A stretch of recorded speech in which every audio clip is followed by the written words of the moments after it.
la parole. Merci. Mes très chers compatriotes, en ce temps difficile pour notre pays, où l'espoir côtoie le désespoir au quotidien, il nous tient à cœur d'apporter à nouveau notre soutien aux voix qu'il faut avancer la cause de l'espérance et de faire entendre le point de vue de notre formation politique sur les grandes questions que se posent aujourd'hui au Togo. Nous exprimons notre soutien infaillible au peuple togolais.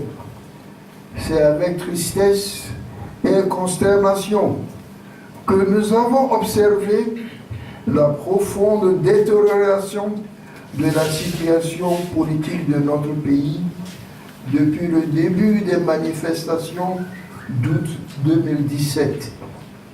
Les confrontations qui ont eu lieu dans les rues de plusieurs villes du Togo entre notre jeunesse désolutionnée et les forces de l'ordre essayant de maintenir l'ordre public ont été suivies de conséquences déplorables que nous connaissons malheureusement si bien. Perte en vie humaine, destruction matérielle et dommages économiques à long terme.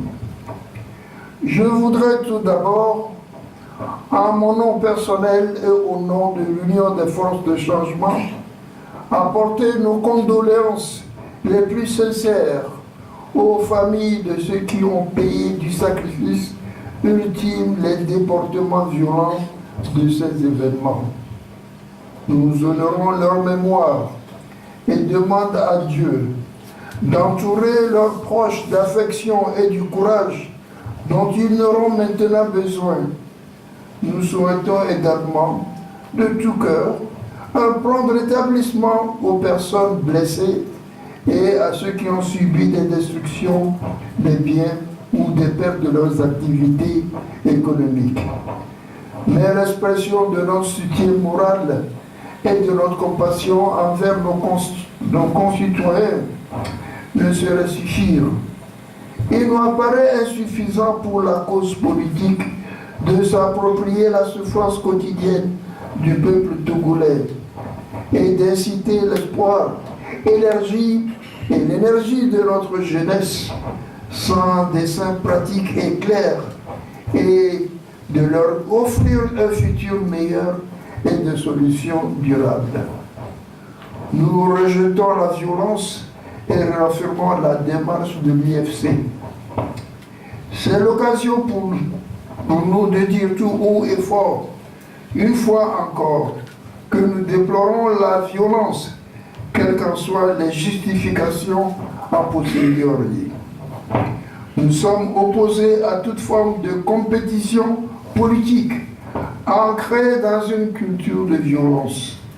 Chercher à établir un rapport de force utilisant violence de masse ou persécution individuelle comme moyen de coercition pour forcer un adversaire politique à capituler dans le chaos ou l'humiliation ne mène qu'à la situation fragile et instable. L'UFC et ses leaders ont poursuivi toute leur vie l'idéal de résistance contre le régime du général Gnassingbé et Ndema. Cette lutte a souvent été très dure et nous avons connu de façon très personnelle les conséquences de sa violence physique. Malgré cela, nous restons aujourd'hui, comme toujours, fermement attachés à un idéal de changement et de renouvellement démocratique au Togo. C'est la raison pour laquelle nous avons fait la démarche de nous engager dans un accord de gouvernement avec le régime en place en 2010. Accord qui, je le rappelle, demandait au RPT les mêmes concessions qui sont aujourd'hui, une fois encore, réclamées par le peuple dans la rue. C'est également la raison pour laquelle nous avons continué à travailler avec abnégation sans les outils que nous avons souhaité, à faire avancer petit à petit la cause que nous aurons souhaité du bien-être économique du Togo et des Togolais et des Togolaises. Nous assumons le bilan décevant de l'accord RPT-IFC. Mais nous ne sommes pas aveugles. Force est de constater que le régime a contribué à travers ses calculs politiciens à court terme à saper les fondements de cet accord de gouvernement, le rendant ainsi partiellement inopérant. Malgré ces manquements, nous avons fait le difficile choix de rester fidèles à notre engagement, conscients du fait que cet accord a essentiellement permis une décrispation du climat politique et un renouveau de la confiance de nos partenaires extérieurs. Il est donc regrettable de constater qu'en autant, à ce moment historique, la capacité fédératrice qu'il portait en lui, le régime RPT-UNIR a planté les graines du désespoir et des instabilités qui risquent maintenant à nouveau d'enflammer notre pays. Sur le pouvoir en place, ignore tout longuement cette contestation légitime. Le contexte politique n'est pas le même pour l'opposition. Cependant, nous devons aussi reconnaître que la situation et le contexte politique de notre pays ont changé et que rien ne justifierait aujourd'hui un recours irresponsable à la violence. Nous avons déjà erré sur ce chemin sans issue et ne mène à rien de bon. Les fondations de la démocratie que nous cherchons à bâtir ensemble ne peuvent se construire que dans un processus consensuel et évolutif. Bien sûr, celui-ci n'exclut pas les mouvements de revendication populaire et pacifique qui ont leur place dans la vie d'une nation en mouvement. Le droit des manifestations publiques et la liberté d'expression des individus doit être protégée et nous appelons, comme nous l'avons toujours fait, le gouvernement à la retenue et au strict respect des libertés fondamentales. Mais les forces d'opposition doivent avoir le courage de faire avancer la cause du peuple togolais sans se laisser prendre en otage par des siècles de violence. Nous devons avoir le courage de dénoncer fermement les incitations à la haine véhiculées par certains de nos militants, notamment à travers les réseaux sociaux, de même que les actes de violence qui ont été commis au cours de ces manifestations. Nous souhaitons tous qu'une alternation politique soit voit enfin le jour au Togo. Cette aspiration authentique et juste du peuple togolais ne doit pas nécessairement se présenter comme une répudiation aveugle du président Faure Gnassingbé, qui est arrivé au pouvoir dans des conditions difficiles, mais qui a depuis contribué à une certaine ouverture et à un certain progrès économique, même s'ils sont largement insuffisants pour indiquer les problèmes que nous connaissons au Togo. Ayons le courage de reconnaître que si Faure Gnassingbé était arrivé au pouvoir de façon démocratique, notre bilan de sa présidence, bien que sans grand éloge, ne serait pas aussi sombre que le raccourci de son nom de famille nous le permet dans la rue. Rappelons également que cette aspiration de changement des Togolais ne doit pas être non plus un rejet indiscriminé de tous les hommes et femmes qui ont travaillé de près ou de loin pour l'administration togolaise sous le régime RPT-UNIR. En d'autres termes, arrêtons une fois pour toutes d'exprimer la noble aspiration démocratique du peuple togolais comme une menace de ceux de nos compatriotes qui ont servi le RPT ou l'État togolais les années suivantes avec sincérité ou par nécessité.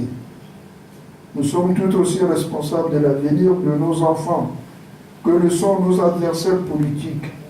Il nous revient à nous de prévenir le pire. Gardons-nous d'instrumentaliser la détresse et les aspirations de notre jeunesse à la simple fin d'aboutir les desseins politiques à court terme. Et évitons Togo de devoir réapprendre l'histoire dans le sang en hypothéquant une génération entière sur l'autel de l'ambition impatiente ou la puissance, la pulsion révolutionnaire. Prenons la main tendue des amis du Togo pour une solution négociée. Depuis le début de cette nouvelle crise politique au Togo, plusieurs pays amis se sont investis à travers de discrètes tentatives de médiation en vue d'aider les Togolais à s'asseoir autour d'une même table pour régler les problèmes auxquels notre pays se trouve une énième fois confronté. Je leur adresse au nom de nos compatriotes mes vifs remerciements pour leur effort de médiation et d'apaisement. Et je remercie particulièrement les présidents Nana Akufo-Addo du Ghana, Alassane Ouattara de la Côte d'Ivoire pour leur leadership et leur affection pour le Togo. Ma gratitude est également dirigée vers tous ceux qui, de près ou de loin, continuent à ouvrir sans relâche à la recherche d'une solution stable et durable au statut politique qui perdure au Togo. Dans l'immédiat, nous voyons 4 conditions fondamentales à ce que nous aboutissions ensemble à une solution politique stable et durable. 1. Premièrement, le régime doit d'abord accepter le retour aux fondamentaux de la Constitution de 1992. 2.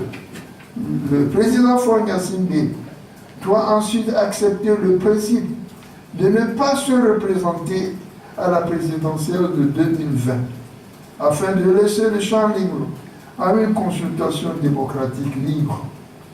Il en ressortira grandi, tout en évitant ainsi de vivre le sort personnel et collectif dont plusieurs pays africains ont déjà vécu l'exemple tragique. 3. L'opposition togolaise doit être unie et doit développer un projet clair et responsable pour préparer la compétition d'idées à laquelle tous les partis devront prendre part. Et 4. Enfin, les partenaires étrangers du Togo devront accompagner les institutions et la classe politique afin de préparer des élections libres, transparentes et acceptées de tous d'ici 2 ans. L'union des forces de changement. Permettez-moi enfin de terminer mon propos en évoquant l'avenir de l'UFC et le rôle que notre parti entend jouer dans les consultations politiques de demain. L'UFC a été en première ligne de la lutte pour l'alternance politique au Togo. Mon humble contribution a été de mener cette force d'union et d'opposition togolaise pendant un temps vers son objectif ultime. Mais l'avenir de l'UFC, de la contestation politique et du Togo devront être imaginés et poursuivis par des jeunes gens et femmes de moins de 80 ans. Des jeunes qui pourront amener à la poursuite de leurs idées avec la même énergie qui a été la nôtre, afin que le Togo puisse redevenir, dans un futur proche, une terre de fierté et d'excellence en Afrique. Le combat politique que j'ai mené tout le long de ma vie et pour lequel j'ai sacrifié tant de choses a toujours eu pour objectif de libérer mes concitoyens du joug de l'oppression et d'améliorer les conditions de vie. Je n'ai jamais dévié de cet objectif sacré et je laisse à l'histoire cette implacable main juste comptable de soin de porter un jugement sur les choix que j'ai été amené à faire pour le bien de notre pays. C'est au nom de cet engagement politique que je m'adresse aux Togolais. Au moment où le peuple togolais exprime si fortement sa soif de changement, pour vous dire que je me tiens à vos côtés dans ce nouveau combat pour l'alternance politique. À mes compagnons de lutte et à la classe politique dans son ensemble, je voudrais dire que le temps des postures et des déclarations fracassantes est éculé.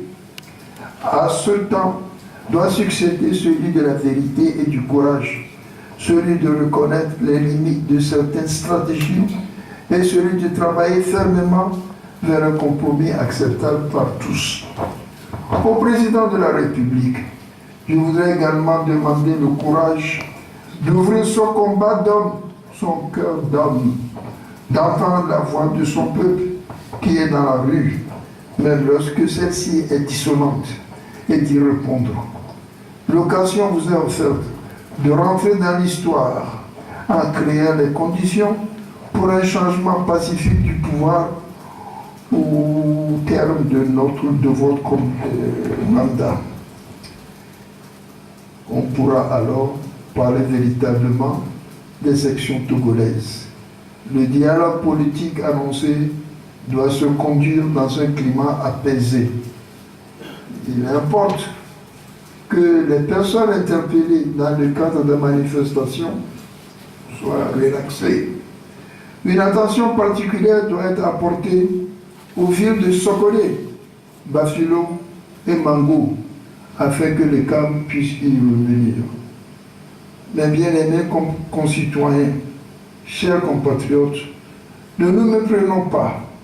Le véritable combat pour l'émancipation de notre pays est encore devant nous. C'est celui de la lutte contre la pauvreté et l'indifférence.